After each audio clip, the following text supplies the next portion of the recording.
हरियाणा उदय कार्यक्रम के तहत विद्यार्थियों को एसपी झज्जर डॉक्टर अर्पित जैन ने किया नशा के दुष्प्रभाव व यातायात नियमों की पालना बारे जागरूक।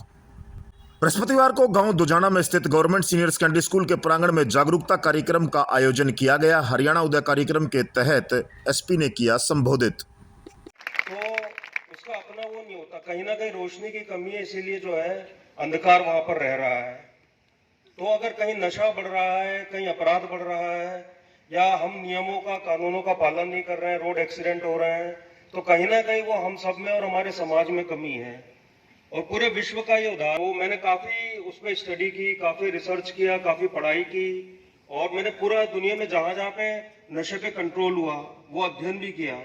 और माननीय हमारे जो होम मिनिस्टर साहब है अमित शाह जी, वो पंचकुला आए थे, तो मुझे भी मीटिंग में बुलाया गया था। उसमें जब मैं पुराने जिले में एसपी था, तो कई विषयों पर वहां चर्चा हुई कि उसी देश से नशा दूर हो पाया जहां पूरा समाज उसके खिलाफ खड़ा हो गया। पुलिस का अपना एक रोल है, वो नशे को कहीं जाने से रोक सकती है, नशा तस्कर को पकड़ के अंदर भेज सकती है, लेकिन पूरे समाज को अपनी भूमिका निभानी होगी कि वो नशा ना खरीदे। अगर नशा बिकना ही बंद हो जाएगा कहीं, तो अपने आप जो नशा तस्कर है वो आना बंद हो जाएंगे वहां पर। जैसे मोबाइल होता है, जब मोबाइल आया तो कैमरा खत्म हो गया, हम लोगों ने घड़ी पहनना बंद कर दी, ये फैक्ट्री अपने आप बंद हो गई क्योंकि इनकी जो डिमांड थी वो खत्म हो गई। तो हमको सबको ध्यान रखना है, मेरे बच्चे बैठे हैं, आप मेरे छोटे भाई बहन हैं, कि अपने घर में कोई नशा ना करे। आपके पिताजी भी अगर बीड़ी सिगरेट हुक्का जो भी लेते हैं तो आप टोक दें, उनको मना कर दें बिल्कुल। इसी तरह कोई आपके घर में गलत इंस्टाग्राम देख रहा है, किसी गलत क्रिमिनल को फॉलो कर रहा है, ये सबसे पहली स्टेज होती है जब हम किसी न किसी जो अपराधी है उससे प्रभावित होते हैं। आजकल सोशल मीडिया, उस पर देख लिया किसी का बंदूक लेता हुआ फोटो, बच्चे सोचने लगते हैं मैं भी बंदूक लेकर चलूंगा और ऐसे ही बनूंगा। उसी में वो कर देता है एक आध अपराध और फिर चला जाता है जेल में, और उसके बाद बड़ा मुश्किल होता है कि वो वापस आ पाए वहां पर। तो आप सबको ध्यान रखना चाहिए कि आप क्या देख रहे हैं अपने मोबाइल में, और अगर घर में कोई गलत देख रहा है, कोई गलत व्यक्ति से मिल रहा है, तो आप सबका कार्य है कि उनको टोकें। जो बच्चे होते हैं उनका सबसे ज्यादा प्रभाव पड़ता है अपने माता पिता पे, अपने बड़े भाई बहनों पे, अपने परिवारजनों पर।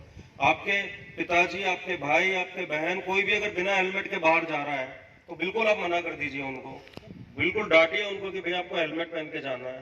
जो अगर बड़ी गाड़ी है तो पूरा सीट बेल्ट पहने।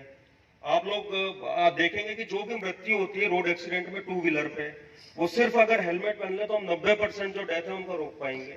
आप सोचिए, हम मोबाइल रख लेते हैं, जैकेट रख लेते हैं, कोई आलतू फालतू बैग है वो रख लेते हैं, लेकिन जो हमारा जान बचाने वाली चीज है, हमारा हेलमेट है, वो हम लोग नहीं रखते हैं। मैं सबसे बोलता हूँ कि एक अगर हम आदत डाल लेंगे, आज मोबाइल अगर किसी का छूट जाए तो हम अगर 20 किलोमीटर भी जा चुके हैं तो वापस घर आएंगे और मोबाइल अपना वापस लेके जाएंगे। सबको डर लगता है मेरा मोबाइल कोई और ना देख ले, कोई और ना रख ले। तो हमेशा ध्यान रखें कि जो हेलमेट है वो पहनना बहुत जरूरी है। और आप अगर ट्रैफिक नियमों का पालन करेंगे, अपने आप ना घर में किसी को नुकसान होगा ना कुछ होगा। तो आप सब बच्चों की जिम्मेदारी बनती है कि घर वालों को जो है जागरूक रखें, घर वालों को टोकें रोकें। एक में सारे बच्चे 8वीं से लेकर 12वीं तक के हैं, तो मुझे मालूम है बहुत आपको धूप में गर्मी लग रही है, पर एक बात आपको बोलना चाहूंगा जो मुझे भी किसी ने उस समय बताई थी, कि अब जो आपकी लाइफ होगी आगे की 8-10 साल की, वो बड़ी महत्वपूर्ण है। आपने अगर अभी मेहनत कर ली, अभी आप सही डायरेक्शन में चलने लगे, तो आगे आपका जीवन जो है बड़ा सरल हो जाएगा। वरना आप पूरे जीवन भर संघर्ष करते रहेंगे अगर अभी का समय आपने बर्बाद कर दिया। जैसे हम पहाड़ियों पे जाते हैं, लिखा रहता है आगे खतरनाक मोड़ है, तो ये जीवन के मोड़ होते हैं जो आपका 8वीं से 12वीं तक का समय है, यह आगे आपका पूरे जीवन का भविष्य बनाएगा। और इन मोड़ों पे आप सावधानी से चल लिए तो निश्चित रूप से आपको कोई सफल व्यक्ति बनने से नहीं रोक सकता। तो हमेशा हर बच्चा जाए और अपना एक लाइफ का एम बनाए, आज जाके एक डायरी में, एक रजिस्टर में आप लोग लिखे कि आप अपने आप को 10 साल बाद कहां देखना चाहते हैं, आप अपने आप को 20 साल बाद कहां देखना चाहते हैं। ये अगर आप आज लिख लेंगे, आपको ये मालूम है कि मेरी गाड़ी को किस रेलवे स्टेशन पे जाना है, तो आपके लिए आसान होगा जाना वहां पर। अगर कुछ नहीं लिखेंगे तो जैसे पतंग होती है कटी हुई, ऐसी जीवन पूरा आपका बीत जाएगा। तो सारे बच्चे जाएं, अपने जीवन का लक्ष्य जरूर लिखें एक डायरी में, और वो डायरी हमेशा संभाल के रखें। रोज सुबह उठे उसको देखें और सोचें कि मैं इसके लिए क्या कार्य कर रहा हूँ। आप देखेंगे कि आप दूसरा जो बच्चा उससे कई गुना आगे निकल जाएंगे अगर आपका डायरेक्शन क्लियर है तो। जैसे सूरज की किरणें होती हैं, वो ऐसे कुछ नहीं कर पाती, पर एक लेंस लेके उनको अगर एक जगह कर दो, आपने करके देखा होगा, तो वो आग भी लगा देती है वहां पर। ऐसे हमारा दिमाग है, जब एक जगह आप सोचेंगे, एक लक्ष्य रखेंगे, तो आप देखेंगे आप इतनी ज्यादा सफलता पालेंगे कि आप खुद भी इमेजिन नहीं कर सकते हैं। तो एक अपना जीवन का लक्ष्य जरूर बनाएं। एक हमारे बड़े बैठे हैं, शिक्षक बैठे हैं, आप सबको बच्चों के लिए प्रेरणा स्रोत बनना चाहिए, उनको गाइडेंस देना चाहिए। पहले जो बड़े होते थे गांव के, वो टोका टाके करते थे अगर बच्चा कोई गलत दिशा में जा रहा है, आजकल वो पूरा बंद हो चुका है। तो बहुत आवश्यक है कि आपको अपनी भूमिका है वो निभानी है। जैसे अर्जुन जब कंफ्यूज हुआ तो भगवान कृष्ण ने उसको डायरेक्शन दिया कि भाई आपको क्या करना है क्या नहीं करना है। कुरुक्षेत्र हमारे प्रदेश में है, वहां पे भागवत गीता की रचना हुई इसीलिए कि वो पूरा दोनों के बीच में बातचीत है। जो अर्जुन के डाउट है वो भगवान कृष्ण ने दूर किए। तो आप सबको बच्चों के लिए एक अच्छा मेंटर बनना है। तो हमेशा बच्चों से भी बोलूंगा कि आपके जीवन में एक अच्छा शिक्षक या अच्छा व्यक्ति जरूर होना चाहिए, जिससे कि आप अपने डाउट क्लियर कर सकें। दूसरा, हमेशा अपने संस्कारों को मजबूत रखें, क्योंकि अगर आप मजबूत होंगे, आपके अच्छे संस्कार होंगे, तो चाहे कितनी कठिनाई आ जाए, चाहे कोई नशा आ जाए, चाहे कोई व्यसन आ जाए, आप उससे पार पा लेंगे। आपके संस्कार अगर कमजोर होंगे तो कहीं पे भी जाके आप ब्रेक हो जाएंगे, कहीं पे भी जाके टूट जाएंगे।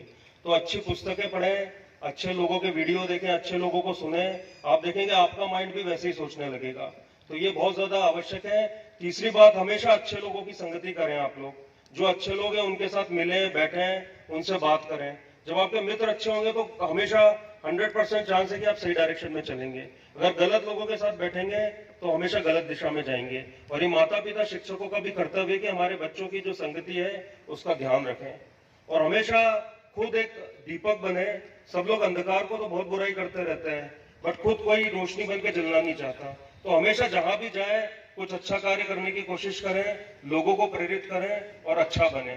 तो फिर मैंने बोला कि जो नशा है उसमें सारे बच्चों को मिलना है, आपको अपने परिवार वालों को समझाना है, माता पिता को, बड़े भाइयों को, बहनों को, सबको।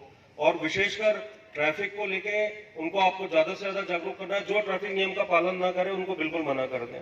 मेरे घर में अभी भी आदत है कि कोई अगर स्कूटी या बाइक या कोई भी बाहर लेके जाता है तो बिना हेलमेट के